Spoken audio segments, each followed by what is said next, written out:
Hi everyone, so now we are done with IBPS PO mains. और जब से exam हुए ना, इतनी सारी वीडियोस देखी मैंने, सभी देख रहे होंगे क्या कट ऑफ जा सकती है, कैसे सबके अटेम्प्ट ले रहे हैं, कौन सी शिफ्ट इजी थी, कौन सी हार्ड थी। So based on my experience I will tell you in this video जो मुझे लग रहा है कि कट ऑफ रह सकती है, या कौन सा सेक्शन ईजी था, कौन सा हार्ड था। दोनों शिफ्ट्स की यहाँ पर बात करेंगे। And I would request you also to please comment your views. आपके हिसाब से क्या कट ऑफ रह सकती है, आपको क्या लग रहा है इस साल का एग्जाम ईजी था, हार्ड था, प्लीज कॉमेंट करना। मेरी फर्स्ट शिफ्ट थी, बट मैं ऐसे नहीं करूंगी कि मेरी फर्स्ट शिफ्ट थी तो मैं अपने को हार्ड बोलूँ, ऐसा कुछ नहीं। मेरे को जो फील हो रहा है मैं वो बोलूंगी। प्लस एक और चीज, फर्स्ट शिफ्ट में स्टूडेंट्स बहुत कम थे, एस्पिरेंट्स जो अपीयर हुए थे फर्स्ट शिफ्ट में कंपैरेटिवली कम थे, और सेकंड शिफ्ट में ज्यादा एस्पिरेंट्स अपीयर हुए थे। तो this is the main reason कि आपको हर जगह ना सेकंड शिफ्ट के कमेंट्स दिख रहे हैं। आप अनिल सर की वीडियो देख लेना, वो हमेशा एग्जाम के बाद ना वीडियो अपलोड करते हैं, अपने अटेम्प्ट्स बता दो। तो उनकी वीडियो में आप देखना कि फर्स्ट शिफ्ट वाले में कितने कम व्यूज थे, सेकंड शिफ्ट वाले में बहुत सारे व्यूज थे। तो उसी से पता चलता है कि फर्स्ट शिफ्ट में एस्पिरेंट्स कम थे और सेकंड शिफ्ट में ज्यादा थे। सबसे पहले अगर ओवरऑल एग्जाम की बात करूं, लास्ट ईयर से कंपेयर करूं, तो मैंने कभी इतना इजी IBPS PO मेंस का एग्जाम नहीं देखा है। इंग्लिश की बात करूं तो yes, English was difficult. English last year के कंपैरिजन में डिफिकल्ट थी। कमिंग टू जीए में ना ऐसे डायरेक्ट क्वेश्चंस इस साल थे, मतलब 7-8 क्वेश्चंस ऐसे थे जो डायरेक्ट आपसे पूछ रहा था। लास्ट ईयर से कंपेयर करूं, लास्ट ईयर बहुत सारे स्टेटमेंट बेस्ड क्वेश्चंस थे, इस साल स्टेटमेंट बेस्ड क्वेश्चंस ज्यादा नहीं थे। मतलब डायरेक्ट आपसे ना 6-7 क्वेश्चंस पूछे थे, प्लस 1-2 क्वेश्चंस ऐसे परसेंटेज वाले थे, प्लस कौन से ईयर में लॉन्च हो रहा है, मतलब डिटेल में क्वेश्चन थे। लेकिन वन लाइनर्स क्वेश्चन भी थे, जैसे दावा सूचक का था, NBFCs कौन सी बैन हुई है, दोनों ही शिफ्ट्स में डायरेक्ट क्वेश्चन आए हुए थे। और अगर डिस्क्रिप्टिव की बात करूं तो लास्ट ईयर के कंपैरिजन में इस साल डिफिकल्ट था, क्योंकि ना तो ऐसे डायरेक्ट बैंक मैनेजर को लेटर आया हुआ था, प्लस जो ऐसे के टॉपिक्स थे सारे डिफिकल्ट थे। अब सेक्शन वाइज बात करते हैं। सबसे पहले जीए की बात करते हैं, फर्स्ट शिफ्ट सेकंड शिफ्ट दोनों की। फर्स्ट शिफ्ट में भी कुछ क्वेश्चंस ऐसे थे 6-7 जो डायरेक्ट क्वेश्चंस थे, राइट। और सेकंड शिफ्ट में भी ऐसे क्वेश्चंस थे जो डायरेक्ट क्वेश्चंस थे, 6-7 क्वेश्चंस डायरेक्ट थे दोनों ही शिफ्ट्स में। तो जीए दोनों की मुझे इक्वली लगी। मैं अपना पॉइंट ऑफ व्यू दे रही हूँ, मैं गलत भी हो सकती हूँ, तो आप लोग प्लीज कॉमेंट कर देना अपने अकॉर्डिंग। मैं अपना पॉइंट ऑफ व्यू दे रही हूँ कि मेरे अकॉर्डिंग मुझे क्या लग रहा है।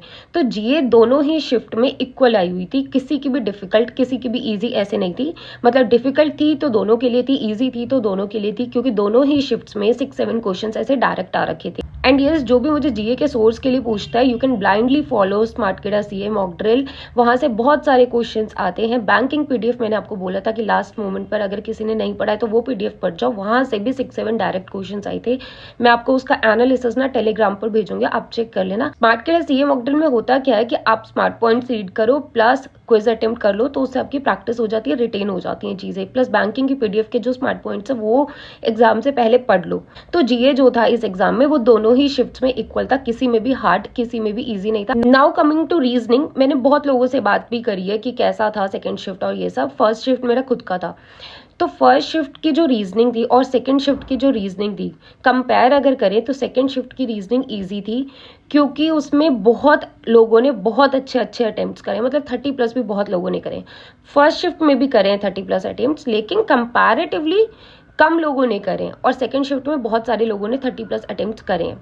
तो रीजनिंग मुझे लगता है दोनों ही शिफ्ट में इजी थी, लेकिन अगर दोनों को कंपेयर करें तो सेकंड थोड़ी सी इजी थी और फर्स्ट हार्ड थी। Now let's talk about English. पहले फर्स्ट शिफ्ट की बात करते हैं। मेरा था उसमें एग्जाम, और मेरा इंग्लिश बहुत स्ट्रॉन्ग सेक्शन है, तो मैं आपको बताती हूँ। जो उसमें 2 मार्क्स के क्वेश्चंस थे ना, दैट वाज वेरी इजी, मतलब उसे कोई भी कर सकता था, 5 के 5 क्वेश्चंस। तो 10 मार्क्स वहां से स्कोर करना वाज वेरी वेरी इजी, बहुत डुएबल क्वेश्चंस थे, बहुत इजी। लेकिन उसके बाद जो 1 मार्क के क्वेश्चंस थे वो सारे बहुत डिफिकल्ट थे। आई एम टेलिंग यू, मुझे खुद श्योरिटी नहीं है कि 10 मार्क्स के ऊपर जो मैं क्वेश्चंस करके आई हूँ कि वो मैं सही करके आई हूँ या वो मैं गलत करके आई हूँ। उसमें एक भी क्वेश्चन में ऐसा नहीं लग रहा था कि 100% इसका यही आंसर है। मतलब ऑप्शंस इतने कंफ्यूजिंग थे कि हर एक ऑप्शन उसका आंसर लग रहा था। तो 10 मार्क्स तक इट वॉज वेरी डूएबल। लेकिन जो 10 मार्क्स के ऊपर सारे क्वेश्चंस थे ना, उसमें आई डोंट थिंक कोई भी बच्चा 100% श्योर होगा कि इसका यही आंसर है। 10 मार्क्स के ऊपर वाले सारे क्वेश्चंस बहुत डिफिकल्ट थे, मुझे ऐसा लगता है। तो जितना भी मैंने एनालाइज करा है, मुझे ये फील हुआ कि इंग्लिश जो सेकेंड शिफ्ट में थी वो हार्ड थी, बट ईजी हमारी भी नहीं थी, लेकिन सेकंड शिफ्ट वालों की हमसे ज्यादा हार्ड इंग्लिश आई हुई थी। बट ये होता है ना, इंग्लिश में अटेम्प्ट कर ही देते हैं, अटेम्प्ट हुए हैं, लेकिन अब एक्यूरेसी कितनी होगी वो रिजल्ट आने पे पता चलेगा। Next if I talk about quant, तो जो मेरा जैसे एस्पिरेंट है जिसको क्वांट समझ ही नहीं आता है, तो वो एवरेज ही अटेम्प्ट करके आए 10, 11, 12 मार्क्स का दोनों ही शिफ्ट्स में।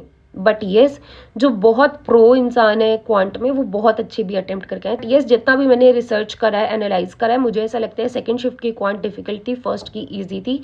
तो what I feel, second shift की क्वांट और इंग्लिश डिफिकल्टी कंपेयर करें तो, और फर्स्ट शिफ्ट की रीजनिंग डिफिकल्टी अगर दोनों शिफ्ट्स को कंपेयर करें तो जी, ये दोनों का मुझे इक्वल लगा। देखो, क्वांट और रीजनिंग में लोग गलत करते नहीं है और उसी में इतने अटेम्प्ट इस बार करे हैं। I don't feel cut off कम जाएगी। Cut off I think last year जितनी थी उसी के अराउंड रहेगी, +-2, ज़्यादा कम नहीं जाएगी, क्योंकि वैकेंसीज भी है वैसे तो ज़्यादा, बट एग्जाम का लेवल थोड़ा सा इस साल कम लगा मुझे।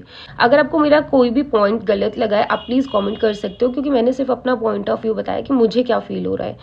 सो अभी तो एग्ज़ाम हो चुका है, अब क्या ही कर सकते हैं। अपकमिंग जो भी एग्ज़ाम है उन पर फोकस करते हैं। रिजल्ट आएगा, वेल एंड गुड, नहीं आएगा तो कुछ नहीं कर सकते। So yes, that's all about this video. Thank you so much, bye bye, take care.